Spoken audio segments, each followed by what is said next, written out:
Wow, things are moving really, really fast right now. Check this out. OpenClaw, OpenAI, and the future. This is from Peter Steinberger. He created OpenClaw. We've been talking about this on the channel this week. He says, I'm joining OpenAI to bring agents to everyone. OpenClaw is becoming a foundation, open, independent, and just getting started. What? Like, we were just talking about this. This was just last week. I showed you this picture before. This is his office. He's got a bunch of chatbot windows open. All the rage this past week has been over these AI agent things. Basically, you can automate a bunch of tasks. They made that social network thing where all the robots talk to each other and make their own religion or whatever. But now, because this is all the rage, he's joining OpenAI. I don't think I ever had that much fun. I mean, the whole year, I'm just marveling at what's possible now. It is, if you're a builder, this is like, what a time to be alive. What a time to be alive. Okay. This is Sam Altman talking about Peter Steinberger. He says, Peter Steinberger is joining OpenAI to drive the next generation of personal agents. He is a genius with a lot of amazing ideas about the future of very smart agents interacting with each other, oh God, to do very useful things for people. So again, we're talking about these AI chatbot agent things that will, automate a bunch of tasks. And then now we're talking about the AI agents talking to each other. And then where do the humans fit in? I mean, that's always my question on this stuff. We expect this will quickly become core to our product offerings. Wow. So basically OpenAI, they called code red before because the rumor is they're going to run out of cash next year. And they need to get people to start paying for their service, basically. And so I guess from a consumer standpoint, because they're focused on trying to get consumer, signing up and paying for their service, where Anthropic's going more for enterprise, B2B, this kind of stuff. Now, I guess from their point of view, is like, hey, look at all this rage, and is that the right word? Rage or internet excitement for this OpenClaw stuff. Like all these people are getting this thing, and OpenAI is like, okay, let's get some of that money. OpenClaw will live in a foundation as an open source project that OpenAI will continue to support. The future is going to be extremely multi-agent, and it's important to us to support open source as part of that. Okay. And I want to hear from people in the tech community. I mean, this is just coming out just a few minutes ago. I want to hear your thoughts. This is from Peter Steinberger. So again, the creator of OpenClaw is joining OpenAI. You're seeing a consolidation then in this space. TLDR, I'm joining OpenAI to work on bringing agents to everyone. OpenClaw will move to a foundation and stay open and independent. Okay. The last month was a whirlwind. Never would I have expected that my playground project would create such waves. The internet got weird again. Yeah, I mean, it was fast. This was just like last week we just started talking about, hey, there's this new agent thing. People are putting it on your phone. Be careful. There might be malware on there, right? People are out buying computers supposedly for all these things. And now we're joining OpenAI. The internet got weird again, and it's been incredibly fun to see how my work inspires so many people around the world. There's an endless array of possibilities that opened up for me, okay? Countless people trying to push me into various directions, give me advice, asking how they can invest or what will I do. Saying it's overwhelming is an understatement. And I think he had like multiple offers from multiple companies, like, big names. I'm even shocked, like watching from the outside, like this thing. When I started exploring AI, my goal was to have fun and inspire people. And here we are. The lobster's taking over the world. Great. My next mission is to build an agent that even my mom can use that'll need a broader change, a lot more thought on how to do it safely. I agree, safety is important. And access to the very latest models and research. Yes, I could totally see how OpenClaw could become a huge company. And no, it's not really exciting for me. I'm a builder at heart. I did the whole creating a company thing already, poured 13 years of my life into it, and learned a lot. What I want is to change the world, not build a large company. And teaming up with OpenAI is the fastest way to bring this to everyone. Interesting. Some people are like that. It's like they just want to build whatever technology. But then there's other people who are like, whoa, there's dollar signs there, and it becomes a whole other thing. So this stuff is happening so fast.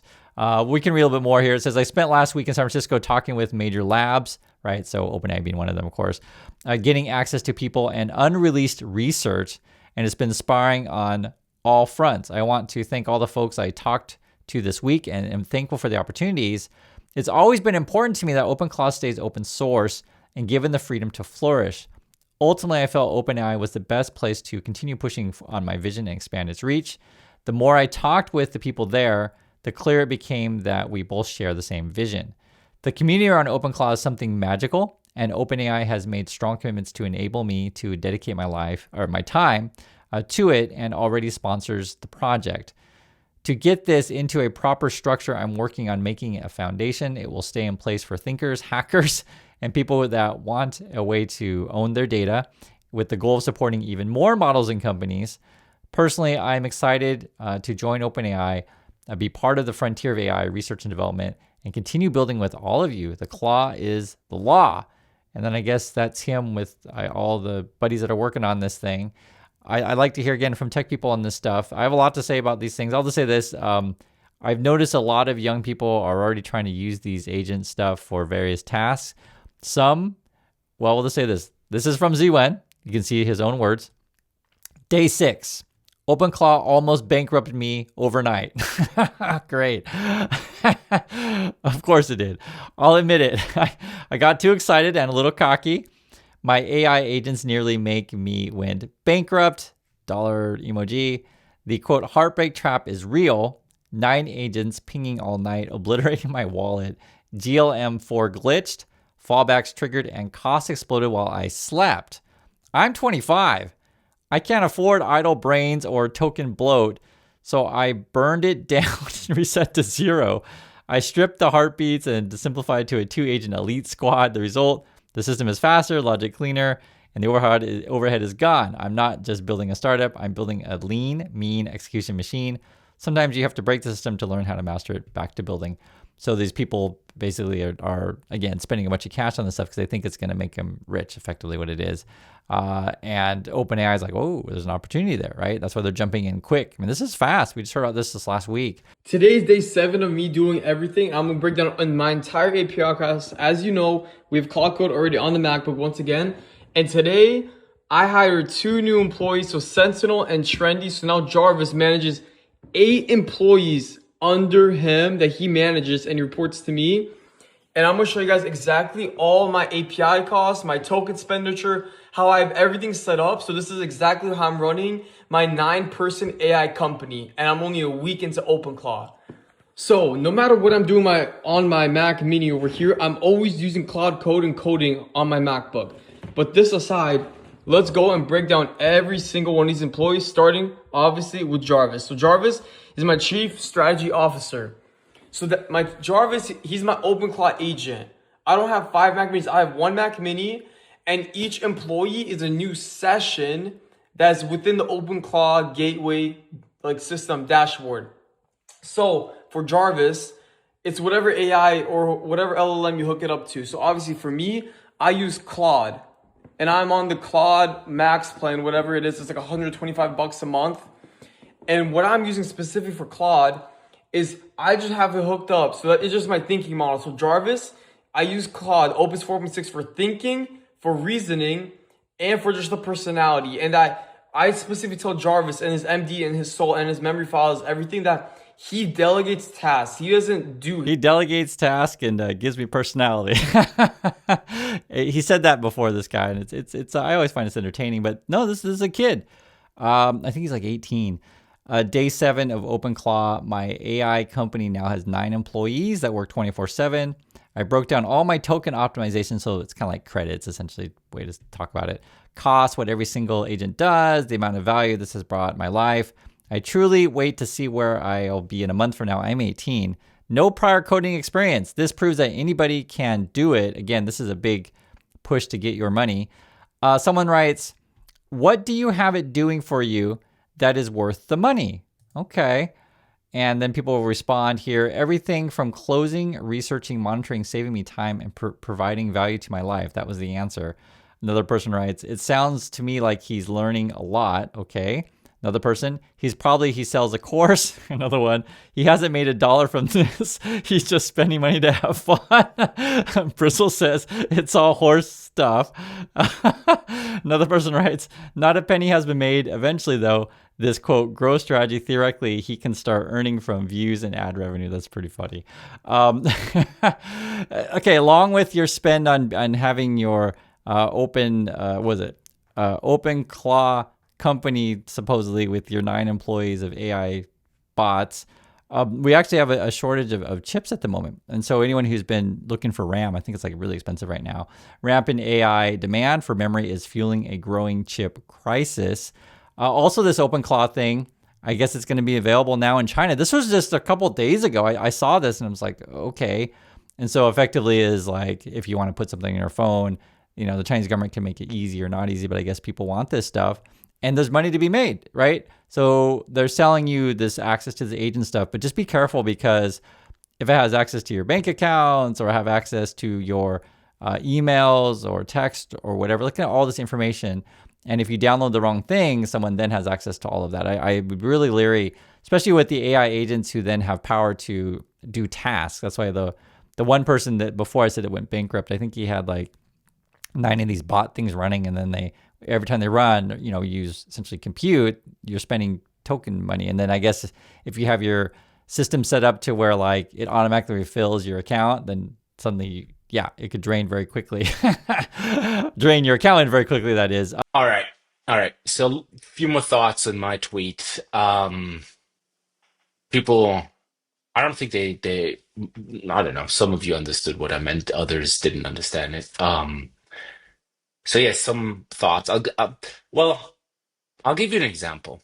So this morning I woke up and I checked Slack, and it was a bug report from a customer, and it was a really, really good bug report, detailed, thorough. And I took a screenshot of that bug report. I pasted it into Codex 5.3 extra high and let it run. And it was done after 5 minutes, and the code looked good. And I said, did you run the tests? And it ran the tests, and they all passed, and everything was fine. There was no compilation error, nothing. Quickly looked at the code. By reading the output, it fully understood what the issue was of the original bug report. The code looked good. I said, okay, tests are run, like, okay. And then because I felt lazy not doing anything, I wrote a git commit message and pushed a change up. And that was it. And I realized I'm the bottleneck. We could have piped from Slack to 5.3 Codex, which is landing in AMP soon, and that would have been it. And then if you become dependent on these, bot things to do your work, essentially, you realize, whoa, I'm the middleman now. So we could have went from the Slack directly to the code, and I think what a lot of people are going to end up doing is try to speed this as fast as they possibly can. And that's essentially what you see with the culture of Elon Musk's XAI. You heard it from the young kids before, like, oh, we just do things fast. We get stuff done, right? You heard him say that before, and we don't document anything. And I think a lot of people are going to be doing this kind of stuff. And, in the short term, whoever's charging you money to use all of this compute power, right, the data centers, et cetera, they'll be spending your tokens like it's nothing, right? The money will be gone very, very quick. It'll be like chips at a casino kind of thing. It says workers are afraid AI will take their jobs. They're missing the bigger danger. Okay, so not only am I going to lose my job, what is the bigger danger? It isn't whether artificial intelligence is going to replace them. It's who will control the knowledge that companies capture from their employees. Oh no. So I read through this thing. I'll just tell you what it is. Basically, many companies these days, and I've had this experience myself, and I personally don't like it. You work on the web in a way. Anyone who has a computer and works, you'll know this. These companies, like you log into their system remotely, and then you're like in a virtual desktop environment. For anyone who's in this, you'll know. And then I guess what they were saying here is that then the company, depending on where you're at, can record everything that you're doing in that virtual environment, all your emails, all the procedures, all of every click that you do, and then basically you are training the AI by just using your company's virtual desktop. And that just blew my mind. I'm like, oh my God, that's probably totally true. So even just, for example, to give an example of like, let's say you get an email from a customer or whatever, and then you reply, and then the customer either puts in an order or doesn't put in an order, then the AI can like record all employees' interaction with customers and start to like develop algorithms based on that kind of stuff. Is it certain language that you would use in emails, et cetera? It's like, I just, this stuff, like I hadn't even thought about like how we're training AI without knowing we're training AI. That was the point of the article of like people are worried about losing their job, but they don't realize like they're already training AI. This is actually news here in Korea. So I want to say it's not just USA, it's all over. This was recently. Moltbook fuels bot boom as security gaps expose Korea to agent risks, right? So this hype around these AI agent things, there's a lot of stuff that we need to work out still. We're probably going to need to regulate this stuff in any number of ways. Like just in the short term, I think this means that they're going to just have like massive amounts of spam in your mailbox. That's the short term. And the long term, I mean, it's anyone's guess like how quickly this thing goes. But I'm sure that more and more adoption of this is going to be out there now that OpenAI is fully embracing this OpenClaw and agent thing. And they've been talking about this agent stuff before. So basically, again, it's just a way to get it to automate a bunch of tasks for you and get that ability out to more and more people. So I think that's what's going on, right? At the short term also too, it's about money and spending your tokens at these companies. That's my thoughts on this. I'd like to hear yours, and I'll catch you on the next video.